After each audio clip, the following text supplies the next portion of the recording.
Today we are checking out Nevergrind Online. I have been hopelessly addicted to this game. It feels very retro, like the old dungeon crawlers that I used to play when I was growing up, like the Might and Magic series, Wizardry, EverQuest, all those type of games. And it's so simple and casual, yet really, really fun and interesting. So, I already have a character here. His name's Zoo. He's a level 21 ranger, but we're going to create another one just to show you what that looks like. I've been collecting a lot of gear from different dungeons and stuff, and I think that I want to start a caster character. Okay, so if we go to High Elf, it looks like I can be an enchanter or a Templar or a wizard. I'm probably gonna go with wizard. I want to see what the warlock is though. Warlocks are a magical damage class that can wear cloth and leather. Powerful damage over time spells that wear down foes. I don't know. I don't know about that. I think, what is an enchanter? Utility class that wears, nope, I want DPS. What's a shaman? A healing class that can wear mail armor. Okay, so these are kind of like a I've fought with quite a bit of these before, like in the same parties, and they're pretty good. Although I want to see what Templar is too. Templar is a magical utility class that wear armor. Okay, most flexible casting class with a varied assortment of spells at their disposal.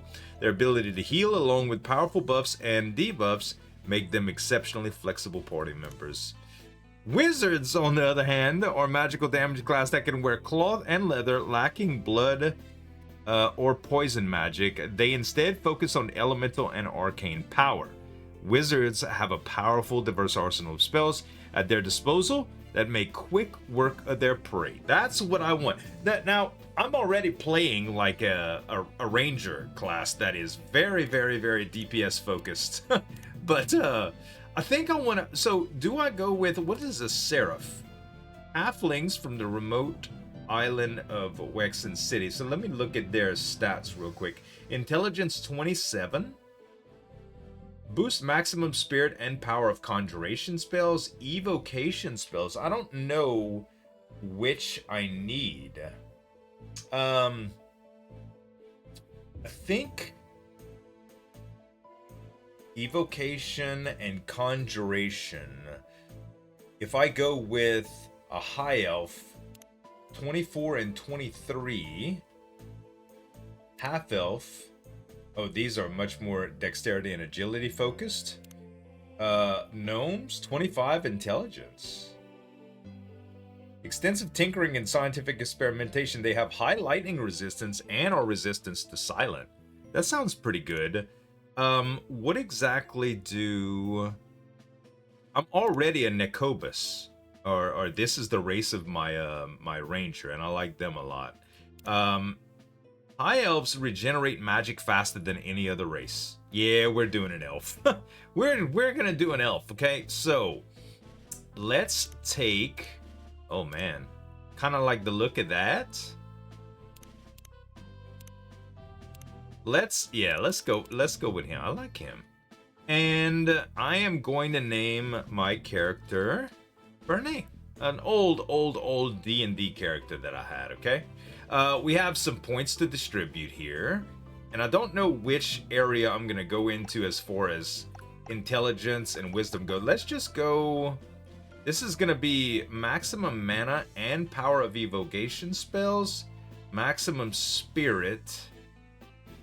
Tell you what, let's do a couple of points in stamina as well, because that's going to give us max health. And I guess we go with 22 wisdom here. Okay, intelligence is the big stat, and wizard is the class that I want to pick. Oh, it reset all of my abilities here. And I think that's how I had it, or close to it. Okay, we go to create.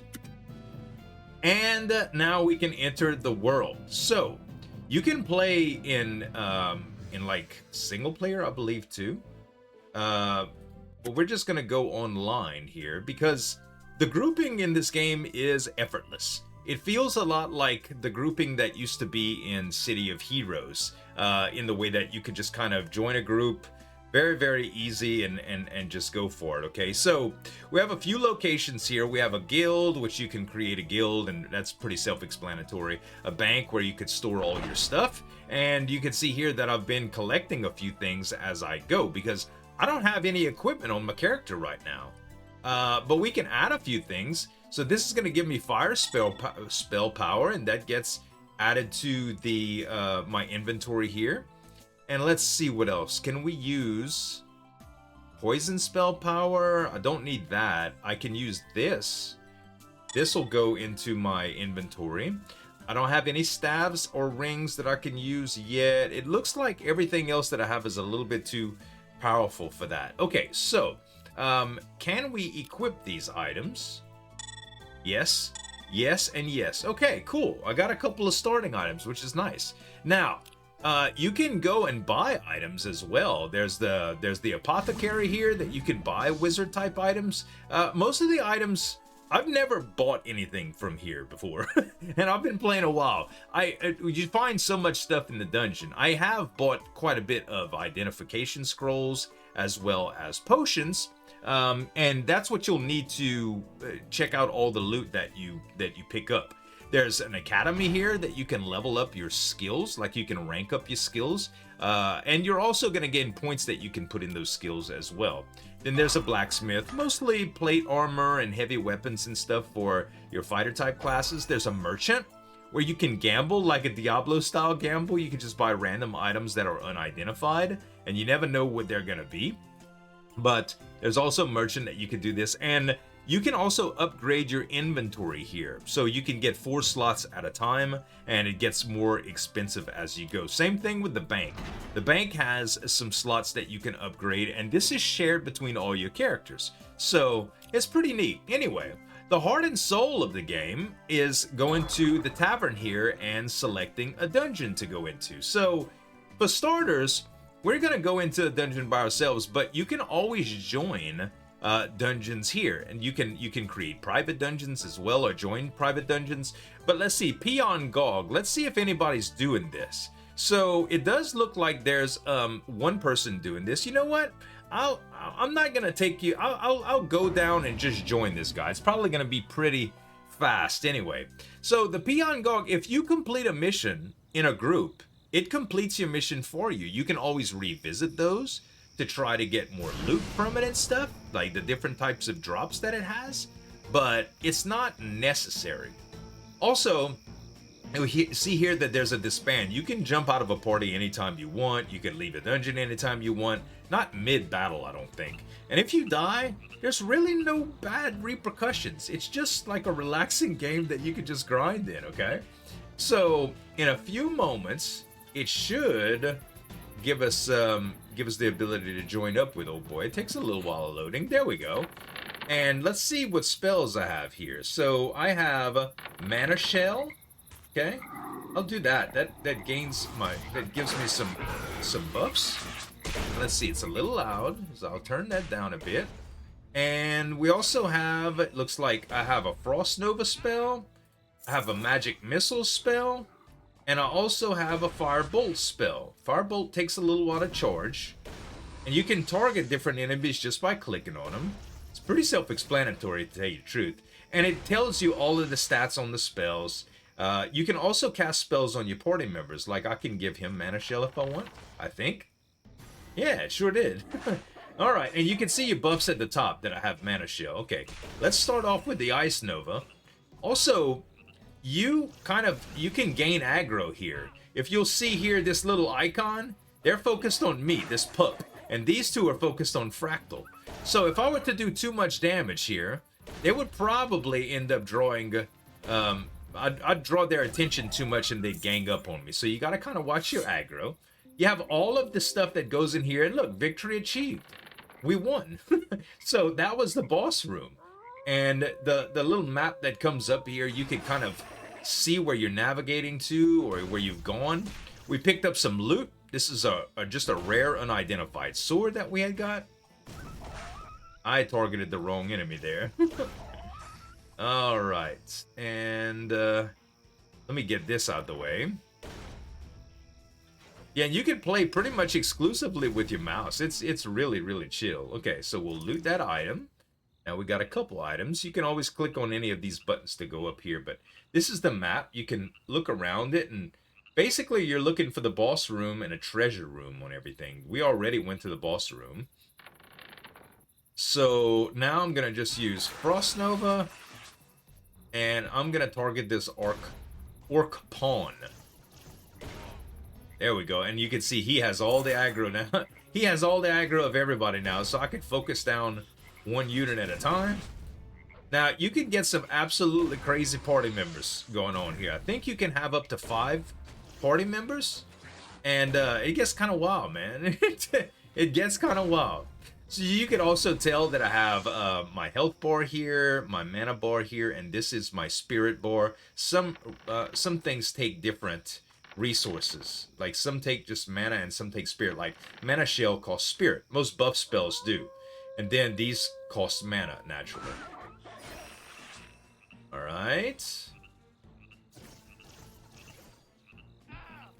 And you can also see my experience. I have 52 of 100 XP, and this is that bar that fills up. So as that fills up, when it reaches the end, I'll be able to gain a level, and I'll be able to add to some talent points and kind of pick which talent tree that I want to go into as well. So far, I'm not real powerful, but the items that you get add quite a bit of stats and abilities and stuff, and it gets pretty cool, man. I have really enjoyed the group fights, like, a lot. They're a lot of fun. When you get to the big boss battles and stuff, it's some people talk in here and you can kind of chat it up and stuff, but for the most part, I kind of just stay quiet and do my own thing. It's neat.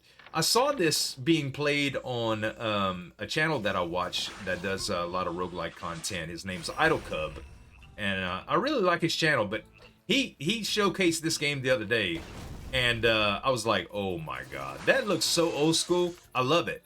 And I went into Steam, and it was like $8, I think, on sale or something. It was really inexpensive for a game. And this is the kind of game that you could just get in Discord with your friends and just kind of BS, and just kind of play the game. You don't have to focus that much. What you'll notice too is, like, when people start getting a lot of different buffs and spells, and sometimes it takes a little while to buff all these party members up. So they'll take breaks in navigating the dungeon. And there we gained the level. We dinged. And now we have a few different places that we can put our points. You can see that there's some different... oh, and we're finished the dungeon. Okay, he left. So we could disband the party. I'm just going to say GG. And I'm going to leave. You could just disband. It's very easy. Just to get in and out of parties like that. And if we go back to the talent tree, you'll see that I have all of these spells kind of have their own ranks. Now, I like AoE damage a lot, and Frost Nova seemed pretty cool. It actually makes enemies slower and all of that stuff, and I think I like the Ice Mage idea pretty good. So the Ice Mage gets a stamina deal, okay? They kind of focus on stamina, and here's where all of their points kind of add up. So if we go into the Academy, you'll see that we have the ability to train Ice Bolt since we leveled up. And when we train Ice Bolt, it's going to cost 30 gold. This gets progressively more expensive, and it went on this slot. And this is a 2-second cast time, kind of like the Fireball. The damage is much lower than the Fire Mage, but you can get both of them. That's the cool part. But after a little while, you might want to concentrate your points. Right now, I kind of just train everything at the beginning. It seems that the cost of training is rather prohibitive. Oh, I don't have enough money. I only have $1.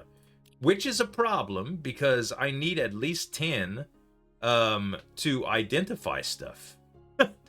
It's pretty rough, man. Are there any, since I'm not using this for anything, I'm going to go ahead and sell it.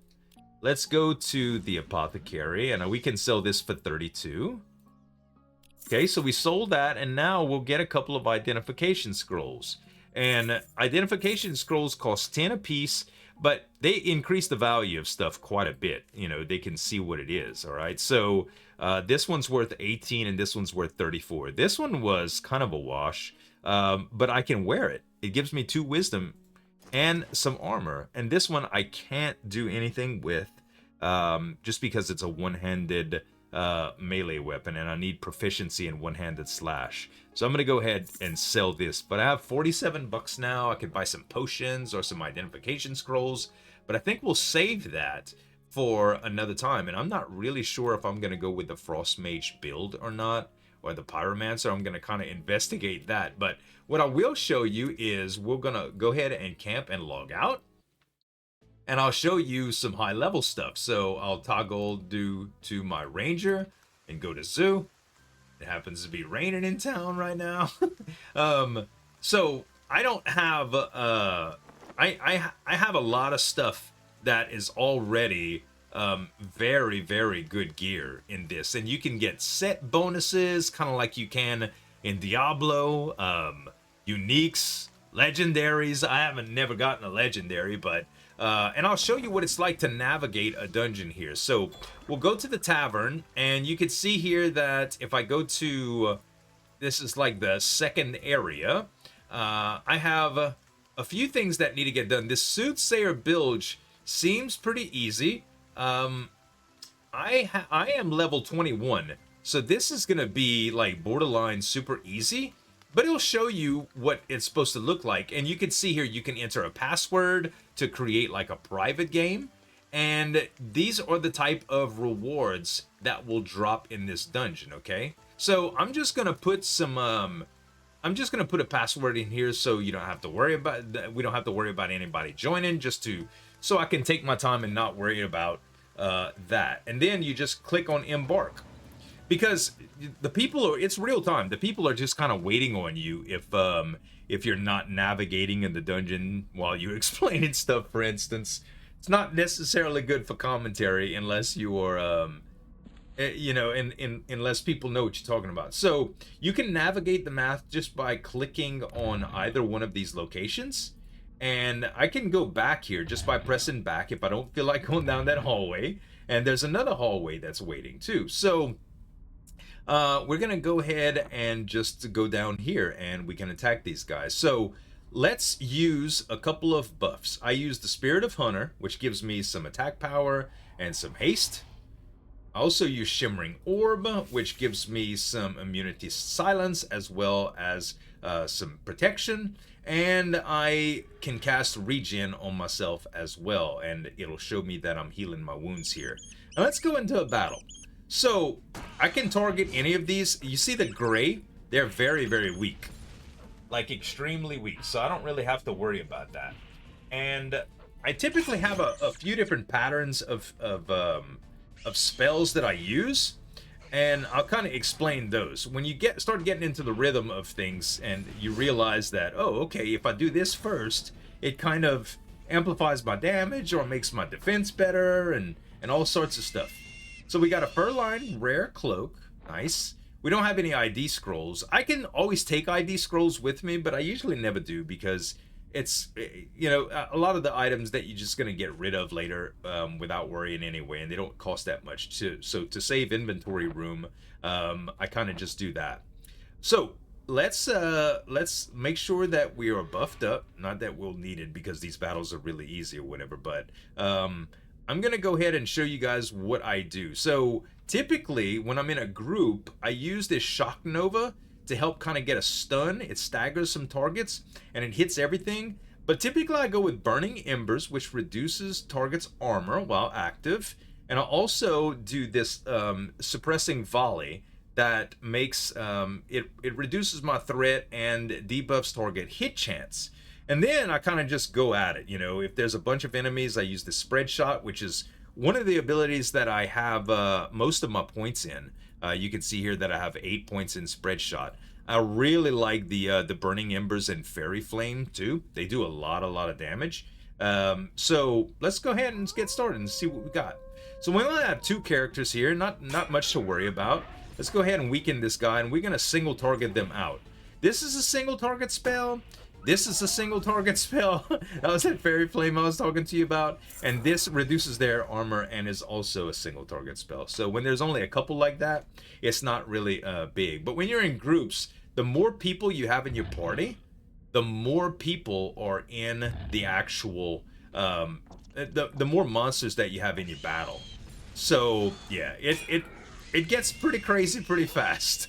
And I'm not gaining a whole lot of XP or money here. You can see 48.41 experience. I have 12,202 is my current experience points, and 12,202 to 12,203. You don't gain much. And here's how loot comes up. So you have a little while to decide whether or not you're going to dismiss this or take it. And this is loot that is instance, just for me. If there was another person in my party, it would be kind of the same thing. So we can loot both of these items. They go into our inventory, and they just get stored there until you identify them. You can throw them away here, like destroy them or whatever. But I usually try to build up as much loot as I can, so that I can, so I can sell it in town and stuff and get some extra money.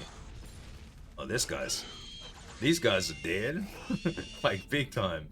Yeah, the difficulty of this dungeon is really, really low compared to my level and stuff. So it was a good idea to start with, because I didn't really want to explain while I was panicking.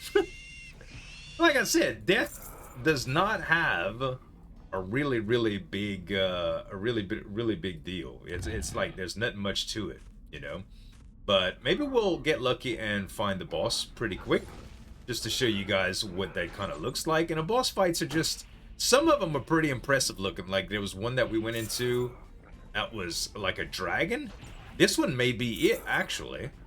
Okay, so we got a rare item, a cord. It's like a waist slot or a belt. I say waist, not like trash waist.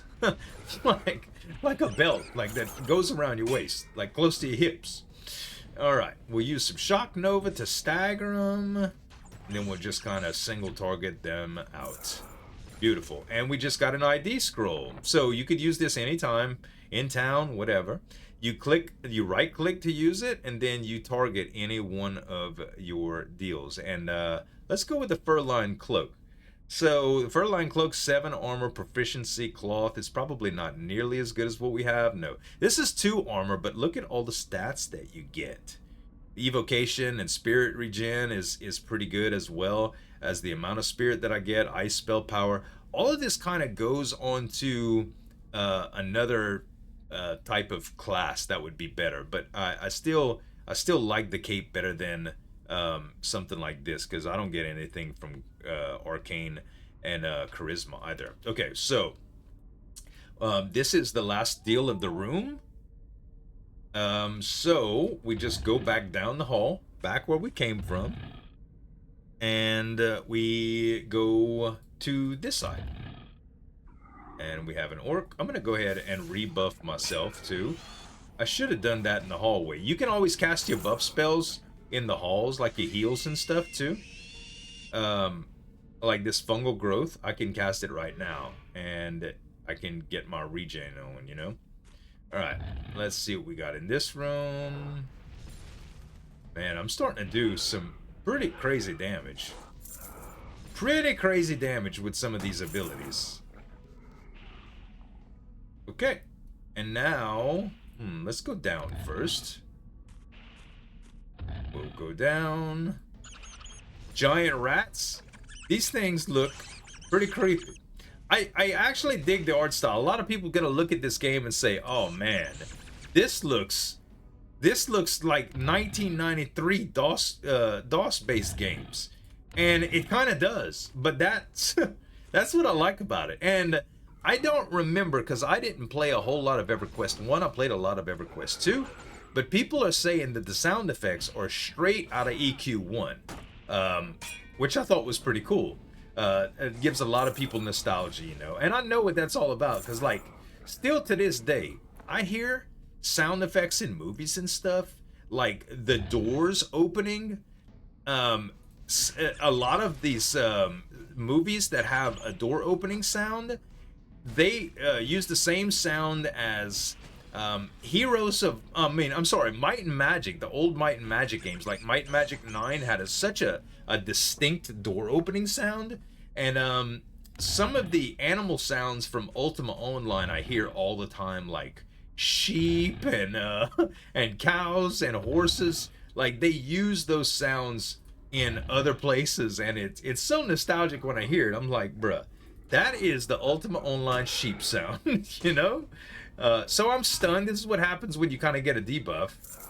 Some of the stat overlays and stuff that you can't really see, it's really hard to determine what's what, but you can take a look at all of your stats here by hovering and see what they actually do and how they change when you equip different deals and stuff. There's also some passive skills that go into detail about what they actually are. When you click them, you can go over your stats and see all of your different things, like your skills, your attack, your archery, all of the different monsters you killed, and of course your talents and stuff as you go. So let's see what's behind this door. All of these enemies, like I said, super easy, so not really trying to break any records here. That was a pretty good shot. And we are bound to find the boss sooner or later. This should not be that big of a dungeon. Pretty sure. And the boss, as you could expect, usually drops some better loot. And I don't think I've ever fought a boss and not gotten loot. Hey, there's actually a green enemy here. Not gray for a change. The boss will probably be like green or something like that for me too. And it's kind of like the con that they give you, you know, like lower level stuff or higher level stuff. I know most games, like Star Wars Galaxies, for instance, old school, you know, gray enemies were pretty much worthless, and white enemies were your level. Green and blue enemies were right below your level, you know. Yellow enemies were harder. Orange enemies were very hard, and red enemies were kind of impossible to beat. Not impossible, but you know, and most of the time they symbolize for a certain amount of levels above you. You know, in City of Heroes, red was 5 and above, so it could have been 5 or it could have been 50 levels above you.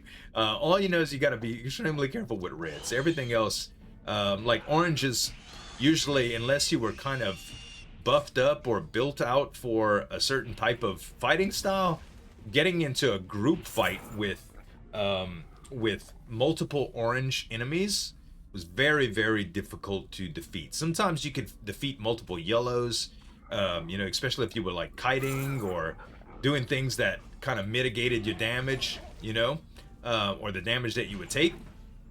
But that's kind of the gist of the color coding and stuff. All right, and hopefully we get to a room really quick here. Bruh, that giant rat stunned me. He stunned me.